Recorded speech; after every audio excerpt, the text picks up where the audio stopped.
د غرب او پاکستان د خبر ټلویزیون نه د کورونو خبرونو سره زه خدمتګار ستاسو په خدمت کې حاضر یم. سلامونه می ومنئ. ډیزلو کې په ترغی کولو د بلوخان ایرلاین هډ کوارټر مشر د خوشحالۍ اظهار کړی د خپل ماتحت ته تسلی ورکړی ده. د ویلي دي چې تاسو پروا مه کوئ، موږ به د جهاز په وزرو باندې د سورلو کېنولو تنظیم کوو. د چمن نه او میدان نه علاوه به د سورلو لپاره په ډاډسن د باډۍ لګولو پروګرام کولی شي.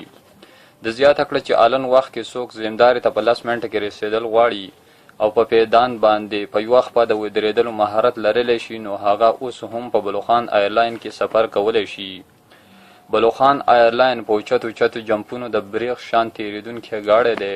که څوک په یوه خپه په میدان باندې د ودرېدلو طاقت نه لري، نو هغه به په ګاډي کې په سورېدو ځان ته ځاني زیان اړوي او د خپل ژوند نه به لاس وینځي. ستر مشر وویل چې فسټ کلاس سیټونه د ملکانو او ډیرو پیسو والا خلکو دپاره دي. په بلوخان ګلف ایرلاین کې په ټماټرو باندې پابندي لګولی شوې ده. ټماټر که اچار کول نه غواړي، نو هغه دې په خصوصي طیاره کې سفر وکړي. د بلوخان وزیر دفاع د الوتونکي کنټرولرانو ته خبرداری ورکړی دی چې رسیانې او بیلټونه دې مضبوط وتړي. ګنې سورلۍ مې سره د 3 داړې ګوړې او الوګانو په سړکونو لکه د ټیپرو په شان پرتې لیدلې دي. په بلوخان ایرلاین کې په وزرو باندې د سورلو کېنولو د حکومت د طرفه هیڅ پابندي نشته، ولې چې دا د ډیزل او پټرولو په قیمت کې د اضافې خلاف نارې نه وهي. هر څومره وزن چې وي، خو چې د ځان سره په ترخ کې ونیسي، نو د هغې کرۍ نشته دی. پرون د 15 کالو یو ماشوم د تیارې نه سره د 15 دړۍ ګوړې وغورځېدو، جامې وڅنډلې او سپک پاڅېدو. کلینډر مخاندي سره د 10 پوړو نسوارو په تیښته کې بری شوی دی.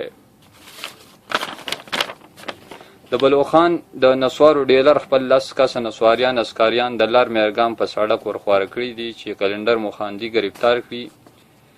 د نسوارو د دکان د ډیلر منګولو ته یې وسپاري. د بلوخان وزیر صحت او د دفاع وزیر مخاندي ته د سخت لوږې په وخت د 2 سوکړکو 4 پیالې چې 10 منټه د دکان په ګوټ کې د دمې سزا اورولې ده. اوس د لوغبو خبرونه.